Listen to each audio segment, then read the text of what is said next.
Assalamualaikum warahmatullahi wabarakatuh.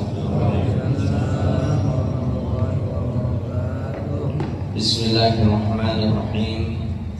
Alhamdulillahilladzi akhrajana min dhulumatil adami bi nuril ijad. Allahumma salli wa sallim wa barik ala sayyidil amjad nabiyina Muhammadin sallallahu alaihi wasallam wa ala alihi wa ashabihi wa man tabi'ahu ila yaumil ma'ad. Hadirin yang dimuliakan Allah,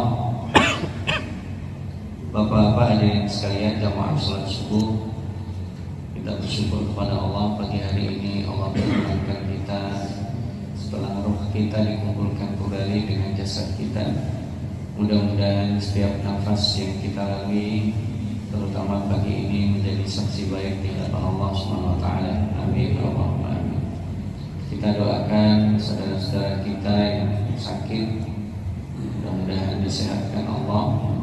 Wabil khusus guru kita yang biasa mengisi kajian fikih muamalah, Ustaz Ahmad Mashkur, kita doakan mudah-mudahan beliau diberikan kesehatan kembali sehingga bisa mengajak kembali kita di musola ini.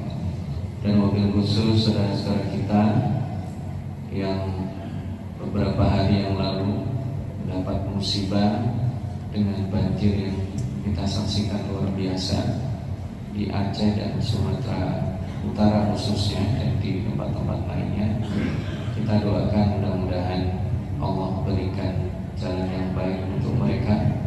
Yang wafat mudah-mudahan Allah terima amal baiknya, yang hilang mudah-mudahan segera ditemukan, yang sakit mudah-mudahan segera disembuhkan. Allahumma. Bapak hadirin sekalian, kita melanjutkan bagian kedua dari makna dan hakikat sabar. Ya, ini masih panjang bahasanya. Nanti setelah ini kita bahas jenis-jenisnya, keutamaannya dan sebagainya. Kita sampai di halaman 86 dari kitab Tazkiyatun Nufus. Takrib kitab Tazkiyatun Nufus. Qala al-muallif rahimahullahu ta'ala, wan nafsu matiyatul 'abdi allati yasiru 'alayha ila al-jannati aw an-nar, was-sabru laha bimanzilatil khutami waz-zimami lil-matiyah. فإن لم يكن للمطية خطام وزمام شردت في كل مذهب، وحفظ في خطب الحجاج اقرأوا هذه النفوس فإنها طلعة إلى كل سوء، فرحم الله امرأ جعل لنفسه خطاما وزماما فقادها بخطامها إلى طاعة الله وصرفها بزمامها عن مآسي الله، فإن الصبر عن محارم الله أيسر من الصبر على عذابه. Jadi jiwa itu adalah kendaraan atau tunggangan atau yang mengantarkan dia ketika berjalan menuju surga atau neraka. Jadi ini perjalanan yang tujuannya tergantung yang mengendarakannya. Jadi sabar ini ibaratnya adalah seperti tali kekang, tali kekang dari kendaraan itu sendiri. Tapi kalau bahasa hari ini ya tali kekang itu ya setir, rem dan gas. Kalau itu mobil. Kalau tali kekang itu identiknya dengan kita naik delman atau naik kuda. Nah, ini kendaraan pada masa lalu ya. Kalau kendaraan itu tidak memiliki rem, tidak memiliki tali kekang, maka dia akan pergi kemana-mana. Ya tidak, coba bayangin Bapak kalau mau naik kendaraan terus kemudian di situ disebutkan, maaf Bapak ini nggak ada remnya, mau naik nggak kita? Naik mobil nih, kita naik bus jurusan kampung kita nih dari Jakarta, supirnya bilang ini kita nggak punya rem Pak, mau naik nggak kita? Nggak berani. Maka sabar itu ibaratnya adalah ada zimamnya, ada tali kendalinya, tali kekang itu rem, tali kendali itu untuk mengarahkan ke kanan ke kiri. Dalam salah satu khutbahnya Al-Hajjaj menyampaikan, iqra'u hadhihi nufus fa innaha tal'atun ila kullis. Jadi kendalikan jiwamu karena dia ini ya suka nengok-nengok pada yang buruk ya. Maka Allah merahmati orang yang memiliki tali kekang ini sehingga bisa digunakan untuk pada ketaatan. Sarrafaha, dipalingkan dari ma'asillah ya. Karena sabar terhadap sesuatu yang diharamkan Allah itu jauh lebih mudah daripada sabar pada saat disiksa oleh Allah. Kalau Imam Syafi'i menyampaikan begini, sabar dalam menuntut ilmu itu jauh lebih mudah daripada sabar ketika seseorang itu tidak tahu apa-apa ya. Orang yang sekarang dia menikmati buah dari menuntut ilmu itu terlepas daripada kesabaran sebaliknya. Apaan saja, dalam hal apa aja, dia belajar tentang A, oh itu nggak mudah. Orang belajar itu tidak mudah. Nanti dia akan terlepas dari kebodohan yang atau ketidaktahuan yang memang itu kesabarannya harus lebih besar dan lebih berat. Demikian juga kita ada hal-hal yang diharamkan Allah, kita tahan itu jauh lebih mudah daripada nanti pada saat kita melakukan yang haram terus kemudian mendapatkan siksa berat. Nanti di belakang itu ada ayat Al-Qur'annya disebutkan di surat Ibrahim ayat 21 nanti. Sama aja, sawa'un 'alaina ajazina am sabarna malana min mahis. Itu sama aja, kita tidak bisa mau sabar mau tidak sabar. Orang kalau udah disiksa ya sakit aja. Ibaratnya mohon maaf, sekalipun sakit itu, penyakit itu takdir Allah, tapi bisa kita upayakan, kita punya pola hidup sehat. Pola hidup sehat itu juga tidak mudah. Pola hidup sehat itu apa? Kita selain berolahraga yang cukup, makan makanan yang halal thayyibah. Ya, Rasulullah SAW mengajarinya apa? Tidak makan sebelum lapar dan berhenti sebelum kenyang. Oh tanggung, ini lagi enak-enaknya. Ya sekali dua kali tidak apa-apa. Ya sekali dua kali, 3 kali, 4 kali. Mumpung. Jadi sudah begitu punya kebiasaan tidak mengindahkan tanda-tanda tubuh ya. Sabar kita tahan menahan makanan-makanan tertentu itu lebih mudah daripada sabar saat kita sakit. Mengobati itu perlu kesabaran, tetapi menahan pada saat kita sehat itu lebih mudah. Kita tahan, harus sisakan beberapa waktu sebentar untuk peregangan, lari, olahraga, sekalipun di rumah. Itu lebih mudah daripada pada saat kita sakit ya. Kalau sudah kita upayakan dan sakit, nah kita sabarnya juga lebih mudah, kurang lebih ya. Nah, apa kata Al-Hajjaj di sini? Karena an-nufus itu tal'atun ila kulli su'. Yang namanya kejahatan sebenarnya sama dengan kebaikan, ada di mana-mana. Tapi, nah ini coba ada istilah dalam dunia media dan jurnalistik, bad news is good news. Berita buruk itu berita yang baik untuk diberitakan. Kalau ada orang baik-baik aja diberitakan itu tidak menarik kayaknya. Di kampung kita mohon maaf, ini adem ayem tentrem, kenapa?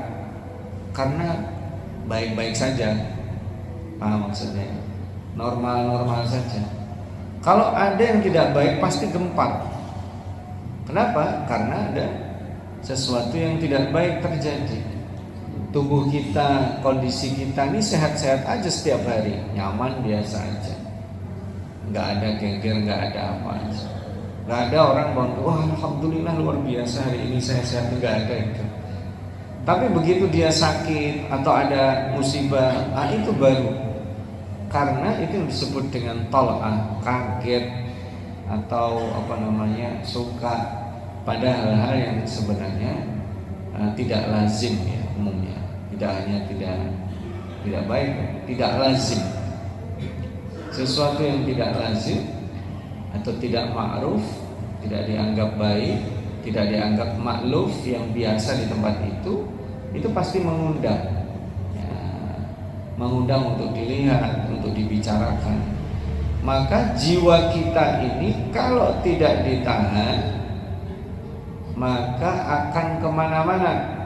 Makanya dikatakan dalam khutbahnya Al-Hajjaj tadi, farahimallahu mra'an, maka semoga Allah merahmati orang yang mampu mengendalikannya pada taatillah wa sarrafaha an ma'asillah. Jadi subuh-subuh kita harus bangun nih, meskipun capek banget, tidur kita kurang, banyak yang harus kita kerjakan. Saatnya subuh ya harus sholat. Ini dengan ini anak-anak kita ajarkan bagaimana cara membangunkan kita saat kecil, berhari-hari, bertahun-tahun, ya berbulan-bulan, bertahun-tahun, itu nanti membekas. Kalau kita bangunin anak kita hanya untuk sekolah, maka dipastikan di hari dia tidak sekolah, tidak bangun dia. Ya nak bangun biar sekolahnya nggak lambat. Itu saat sekolah, saat libur panjang tidak bangun dia. Tapi kalau kita bangunin anak kita, nak ayo bangun sholat subuh, nah itu tidak bisa dibantah itu. Kan hari ini saya libur, sholat subuhmu udah ada libur ya. Maka cara membangunkan anak kita saat sholat subuh itu menentukan terakumulasi dalam ingatan dia. Saya bangun tuh untuk sholat subuh, baru setelah itu siap-siap sekolah. Tapi kalau kita dulukan sekolahnya karena ada hari libur, saat libur ya tidak perlu bangun. Maka anak kita termasuk diri kita juga ditahan. Ayo makan yang halal ya, yang halal pastikan ini dibolehkan. Ada yang haram jangan coba, karena yang haram itu membuat penasaran dan ketagihan. Judi juga demikian. Ini masih darurat, cuman sekarang jangan dibicarakan lagi orang-orang. Membicarakan judi online itu capek, memberantasnya luar biasa berat, karena masyarakat kita banyak. Kita berantas yang di sini ada, itu tempatnya. Sekarang tidak pakai tempat. Sekarang masuk ke kamar-kamar, ke ruang-ruang, bahkan ke anak-anak kita yang tidak sadar kalau itu judi. Ya, permainan disuruh bayarnya nggak pakai duit, pakai pulsa. Ya. Nggak kelihatan kekayaan kita diambil sedikit-sedikit. Dengan alasan apa? Banyak. Hari ini penipuan luar biasa.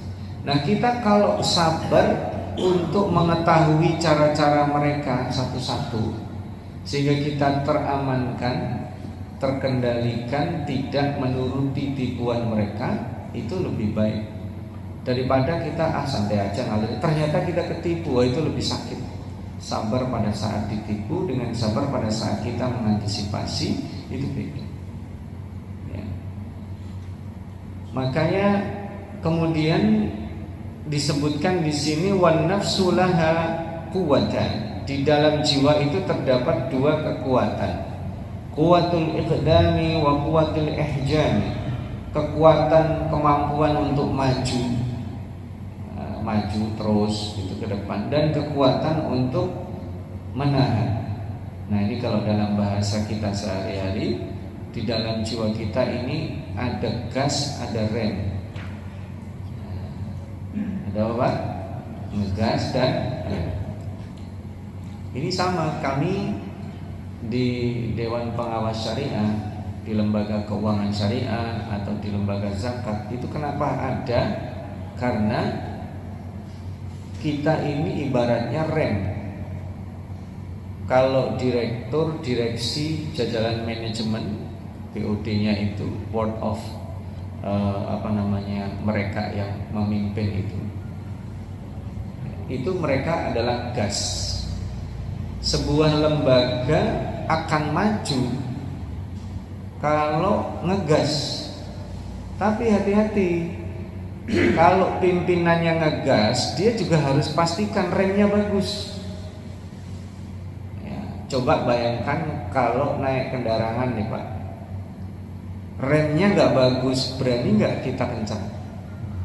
Nggak berani, karena nanti bisa nabrak itu.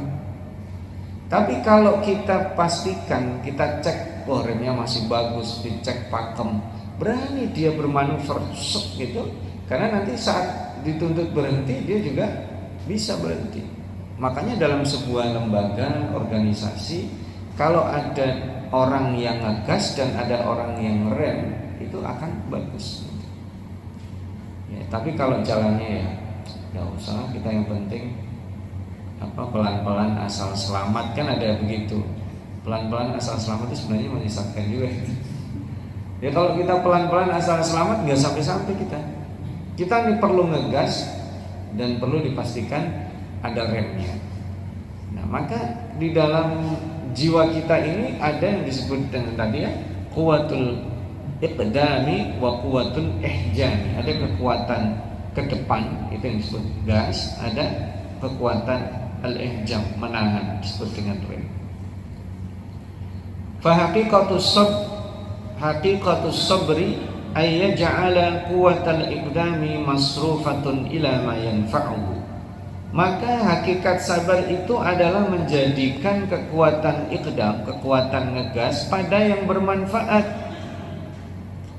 Jadi harus dialihkan kekuatannya itu penuh untuk yang bermanfaat. Dia harus ngegas.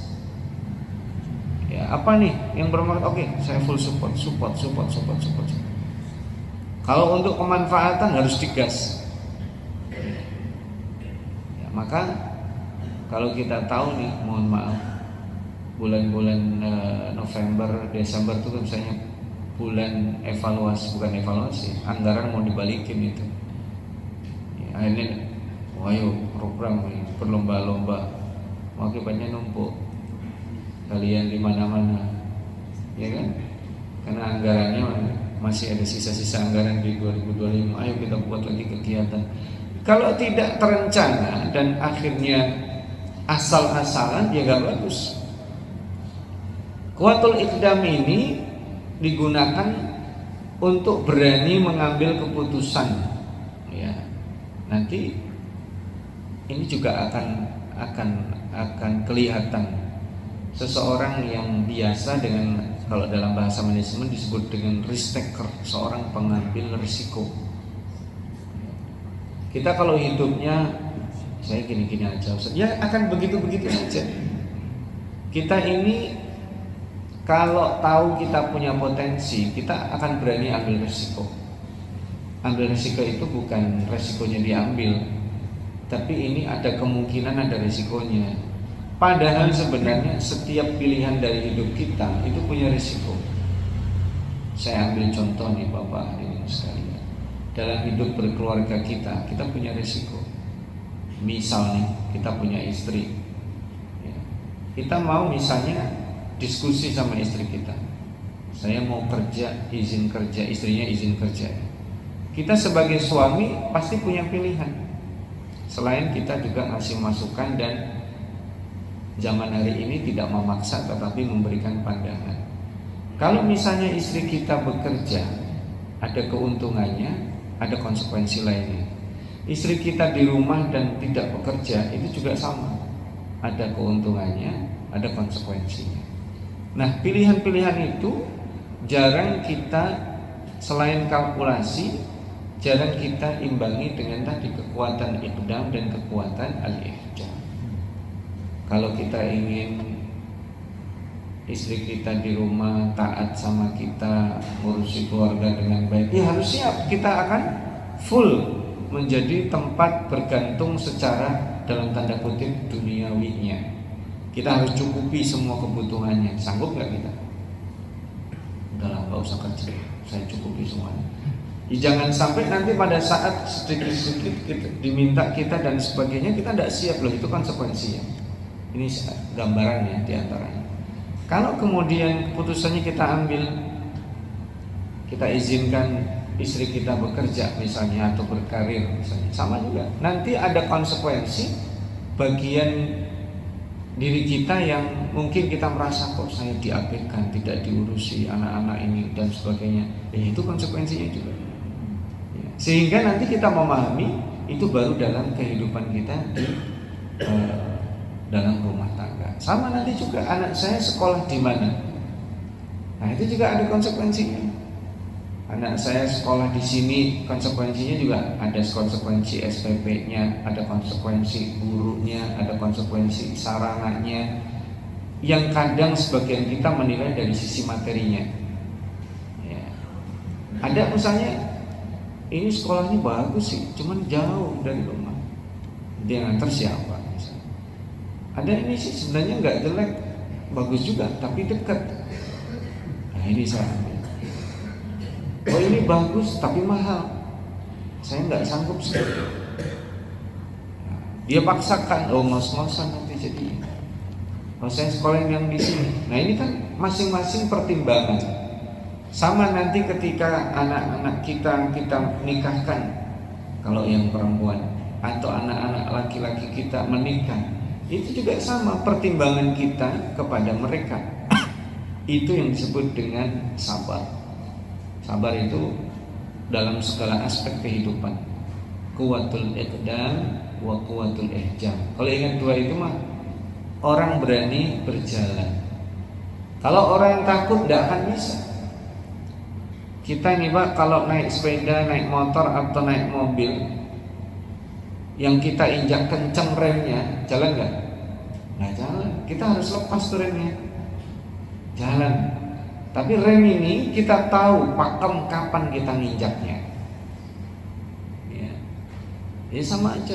Ustaz, di luar rumah ini ya Allah banyak maksiat di mana-mana. Lebih baik kita di rumah aja. Benar nggak itu?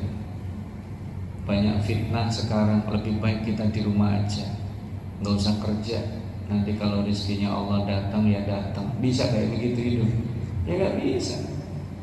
Kita jalan keluar rumah, betul banyak maksiat di mana-mana. Karena itulah kita punya rem dan gas, maju. Ada polisi tidur, kita gas atau kita rem? Di gas habis kita. Nah, saatnya kita rem. Ada lubang, kita apakan? Kita hindari atau kita maju? Ya tergantung kondisinya. Kalau bisa dihindari, lebih bagus, karena dari jauh. Masalahnya seringnya lubang itu kelihatan pada saat sudah dekat. Kalau pada saat lubang itu sudah dekat, apa yang kita lakukan? Ya dengar dulu. Nggak apa-apa, saya dihajar-hajar habis kita. Naik motor, lubangnya gede. Berat. Apalagi saat hujan, kita naik motor harus hati-hati. Hati-hatinya itu maksudnya apa? Kurangi kecepatan, tapi tetap harus jalan. Kalau enggak gitu, enggak sampai rumah kita. Kemudian kita buat perlindungan, menepi sebentar. Itu maksudnya istirahat sebentar. Lebih baik istirahat sebentar. Buka itu jok motornya, dipakai jas hujannya. Ada juga yang nekat, ngapain lah, tanggung lanjut. Iya, dia nggak sabar untuk berhenti sebentar. Sampai rumah kerokan, masuk angin semalaman kan susah. Jadi konsekuensi dari kesabaran kita itu adalah pilihan yang kita ambil dan semuanya ada. Yang minggirnya kita itu untuk memakai jas hujan itu sabar. Yang lain udah jalan kan, kita minggir. Tapi itu lebih bagus karena nahannya sebentar aja, habis itu kita jalan. Kita jalan. Nah itu kan sabda Rasulullah SAW juga. Melihat perempuan cantik, melihat macam-macam. Yang semuanya itu ada pada istri kita yang halal, maka disuruh pulang. Dan tidak mudah. Tidak semua istri memahami itu. Sebaliknya juga tidak semua suami memahami apa yang diperlukan oleh istri. Jadi tidak hanya dikasih uang, tidak hanya dikasih nafkah, tapi perlu perhatian, perlu penguatan psikis dan lain sebagainya. Anak-anak kita jangan hanya saya sudah kasih nafkah, kita kasih makan. Pertanyaannya, pernah nggak kita doakan mereka? Pernah nggak kita support mereka? Maka bapak-bapak penting sekali-kali kita antar mereka sekolah. Penting dari sekian momen kita yang mengambil rapotnya. Penting sekian momen kita tahu. Ada juga kalau saking dia sibuknya, dia nggak akan tahu itu SPP anaknya sebulan berapa, nggak tahu ya, karena udah diurusin. Bahkan termasuk, nah ini juga anak-anak yang mendapat beasiswa, yang otomatis dapat beasiswa, itu jarang sekali orang tuanya mau tahu berapa tuh bayaran anaknya. Kenapa? Dia dapat beasiswa, merasa udah aman. Padahal itu juga untuk introspeksi makin bersyukur. Saya masih ingat dulu orang tua kami itu meskipun dapat beasiswa, ayah kami itu mengetahui apa pengeluaran setiap bulan, sekalipun beliau gak mengeluarkan itu karena dapat beasiswa. Dan itu menjadi akan lebih bersyukur, karena nanti setelah kita tahu sabar, bersyukur. Kuwatul iqdam wa kuwatul ihjam itu sama. Kita masuk ke warung makan ya. Kalau pada saat kita ngambil itu kan ada konsekuensinya. Wah yang enak nih semuanya, diambil dia, ada dendeng batoko diambil sama dia. Wah enak juga ini, apa namanya, kikilnya enak nih, diambil dia sama dia. Wah ini ayam bakar ini juga diambil lagi sama dia. Rendang juga enak kayaknya, diambil lagi sama dia. Nah dia nggak tahan tuh diambil-ambil. Apa yang terjadi nanti sebelum dia keluar? Loh kok mahal? Dari konsekuensinya kamu ngambilnya banyak. Sebelum keluar ya tagihannya akan banyak. Maka perlu dikendalikan. Listrik juga demikian. Kita pakai listrik seperlunya. Kalau udah tidak perlu dimatikan, ya kan? AC atau penerangan dan sebagainya. Itu bagian dari pengendalian kuwatul iqdam wa kuwatul ihjam. Mohon maaf, bukan berarti kemudian kita bakhil. Ini salah juga. Yang penting bisa dipertanggungjawabkan itu sebenarnya dalam pendekatan kita apaan aja. Nah, jadi itu sudah dilatih kita dalam sholat. Dan mohon maaf, kenapa di dalam sholat itu disebut beberapa kali itu dikaitkan dengan kesabaran. Wasta'inu bis-sabri was-shalah. Dan sholat itu berat loh Pak. Wa innaha lakabiratun illa 'alal khashi'in. Berat sholat. Berat juga di sholat. Coba Bapak kalau sholat itu lebih khusyuk saat kita senang atau saat susah? Yang jujur aja dan jujur. Sholat kita itu tambah khusyuk saat kita lagi senang-senangnya atau saat lagi susah-susahnya? Nah kenapa tuh? Berarti mendingan kita susah ya, biar sholatnya khusyuk.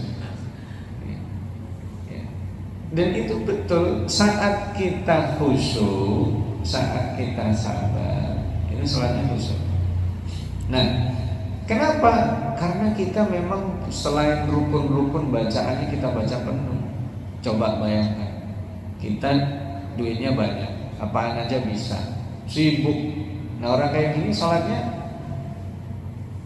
kira-kira cepat, khusyuk, atau ala kadarnya? Ya kita nggak boleh husnudon. nggak boleh suudzon maksudnya, kita mesti husnudzon. Dan itu coba masing-masing kita tanya. Dan itu saya mengalami begitu. Saat badannya sehat, anak-anaknya semuanya masya Allah gitu, apaan aja ada gitu. Lagi sibuk, wah masya Allah. Itu sholat paling sulit saat begitu. Kalau mau jujur, itu sholat paling sulit saat kondisi kita begitu. Tapi saat kita nih semuanya, kok hari ini gak ada yang bener nih gitu. Ya, sarapan dia gak sempat, kemudian di jalan juga ada accident, mau buru-buru ngerempet orang, masya Allah. Sudah begitu, waduh dompetnya ketinggalan. Sampai di tempat kerja terlambat lagi, masya Allah. Karena terlambat ada konsekuensinya, dia nggak dapat. Kalau di tempat kerja itu biasanya ada tunjangan kehadiran ya. Karena dia telat nggak dapat dia tunjangan kehadiran. Biasanya kalau tunjangan kehadiran nggak dapat dia makan, masya Allah, susah juga dia. Dompetnya ketinggalan, nggak dapat tuang makan, apa jadinya? Wah, sudah dia banyakin air putih dan sebagainya. Sudah gitu pulangnya hujan, tapi jas hujannya ditaruh di kantor ketinggalan lagi. Wah udah. Nah coba dalam kondisi seperti itu,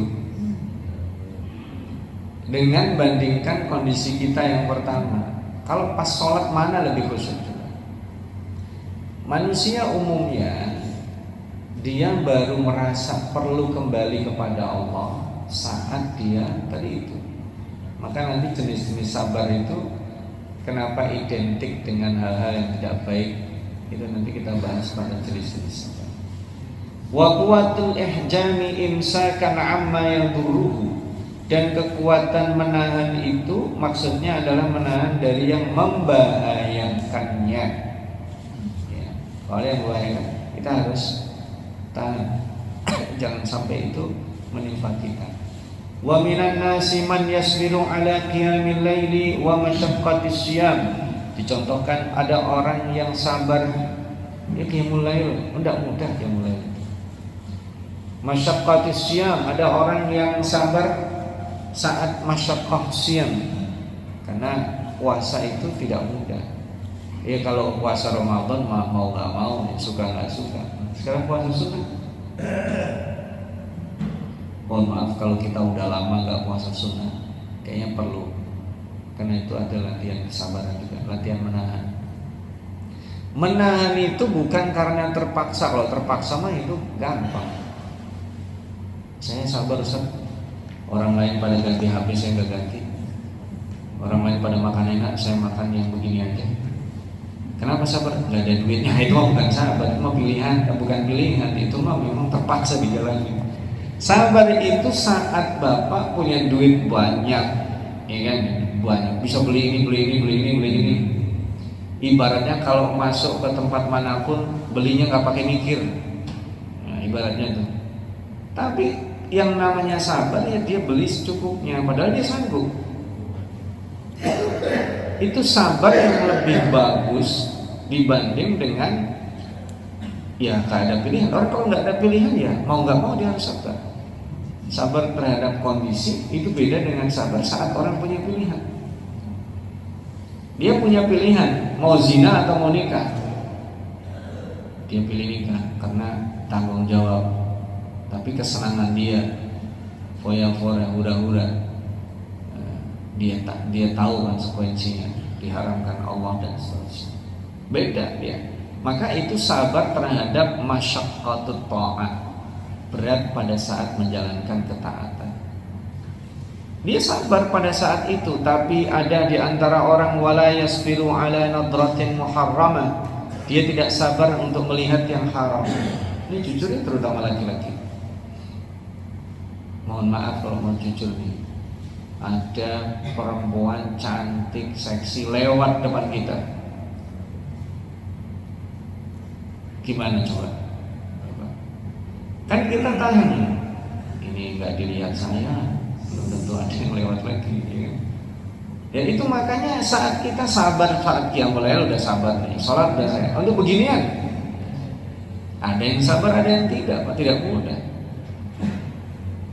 ada yang sabar begini, nanti begini Pak. Itulah kenapa ada godaan yang ada istilah ini, harta tahta wanita. Sebenarnya itu juga ada orang nggak tahan kalau ada jabatan kosong, dia nggak tahan, kasak kusuk. Ada orang biasa aja jabatan itu ya.